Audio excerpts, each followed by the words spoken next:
Hello students,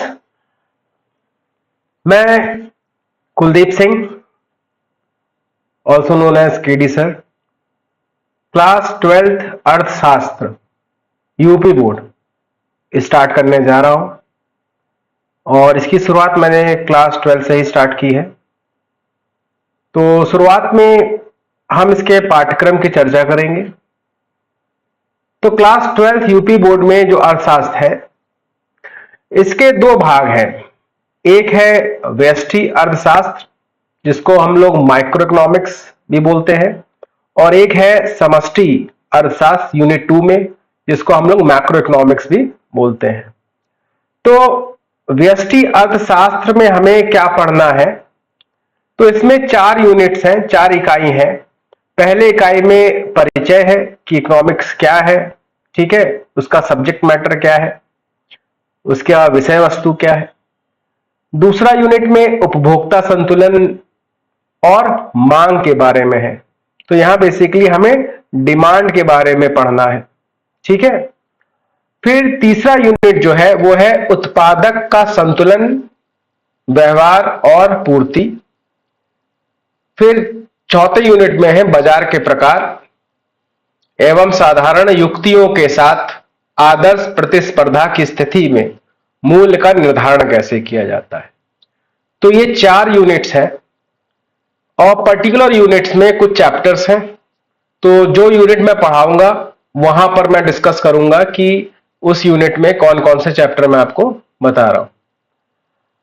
जो इनके marks का डिस्ट्रीब्यूशन है, तो परिचय का जो वेटेज है वो 4 मार्क्स का है। उपभोक्ता संतुलन तथा मांग का जो वेटेज है वो 18 मार्क्स का है। उत्पादक का संतुलन व्यवहार 18 मार्क्स का वेटेज है।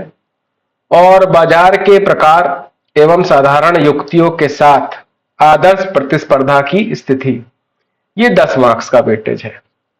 इसी प्रकार से जो समष्टि अर्थशास्त्र है हमारा यूनिट 2 में, तो इसके भी 5 पार्ट्स हैं, 5, 6, 7, 8, 9। इसमें हमको पढ़ना है राष्ट्रीय आय के बारे में, इसकी गणना कैसे की जाती है, ये 12 मार्क्स का इसका वेटेज है। फिर मुद्रा एंड बैंकिंग के बारे में पढ़ना है, 8 मार्क्स का वेटेज है। आय और रोजगार का निर्धारण कैसे किया जाता है, 14 मार्क्स का वेटेज है। सरकारी बजट 8 मार्क्स, भुगतान संतुलन 8 मार्क्स। तो आप देख सकते होंगे जो इसमें बहुत ज्यादा मार्क्स कैरी कर रहा है वो है राष्ट्रीय आय, आय और रोजगार का निर्धारण। और वहीं पे यहां पर माइक्रो इकोनॉमिक्स में यूनिट 3 और यूनिट 2 बहुत ज्यादा मार्क्स कैरी करते हैं, ठीक है। बट देखिए, पढ़ने तो सारे ही चैप्टर हैं, बट ये कुछ ज्यादा इंपॉर्टेंट चैप्टर्स हैं। तो इसमें शुरुआत जो मैं परिचय से नहीं करूंगा, परिचय मैं एकदम लास्ट में पढ़ाऊंगा, क्योंकि एक बार मैक्रो पूरा पढ़ लेंगे तो परिचय जो है वो ज्यादा अच्छे से समझ में आता है। तो मैं यहां पर जो शुरुआत करूंगा वो उपभोक्ता संतुलन तथा मांग, दैट इज यूनिट 2 से मैं स्टार्ट करूंगा इसको, ठीक है। अच्छा, अब थोड़ा प्रश्न पत्र भी देख लेते हैं, प्रश्न पत्र का हमारा पैटर्न क्या है। तो प्रश्न पत्र 4 तरीके के आते हैं। एक आता है आपका बहुविकल्पीय प्रश्न, ये एमसीक्यू बेस्ड होता है। इसमें आपको 4 ऑप्शन मिलते हैं जिसमें से एक सही होता है। तो ये 10 क्वेश्चन आएंगे 1 मार्क्स का, दैट इज ऑफ 10 मार्क्स। फिर अति लघु उत्तरीय प्रश्न, 8 प्रश्न पूछे जाएंगे 3-3 नंबर के, 24 नंबर होगा। तो इसमें जो मैक्सिमम वर्ड लिमिट है वो है 50 शब्द की, मतलब 50 शब्द के आसपास आपको उसे आंसर करना होता है। फिर लघु उत्तरीय प्रश्न है 6 मार्क्स के, तो ये बना आपका 36 नंबर। और इसकी जो वर्ड लिमिट है वो अप्रॉक्स 150 शब्द होते हैं, ठीक है। दीर्घ उत्तरीय प्रश्न, इसमें आपको बहुत समझाकर विस्तार से लिखना होता है। तो ये 3 प्रश्न आएंगे, हर प्रश्न का एक ऑप्शन भी होगा साथ में, ठीक है। तो 2 में से हमें एक करने होंगे। तो 3 प्रश्न ये होंगे 10-10 नंबर के, 30 मार्क्स के।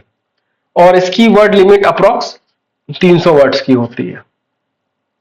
तो ये था आपका प्रश्न पत्र का पैटर्न और आपका syllabus. I hope next class में हम लोग मिलेंगे और वहां हम लोग स्टार्ट करेंगे उत्पादक का संतुलन व्यवहार और पूर्ति। तो तब तक के लिए मैं आपसे यही चाहूंगा कि आप वीडियो को क्या करें, लाइक करें, इस चैनल को आप सब्सक्राइब करें और बेल आइकन जरूर दबा दें, क्योंकि जब भी कोई मैं वीडियो पोस्ट करूंगा तो आप तक वो वीडियो तुरंत पहुंच जाएगी। Thank you.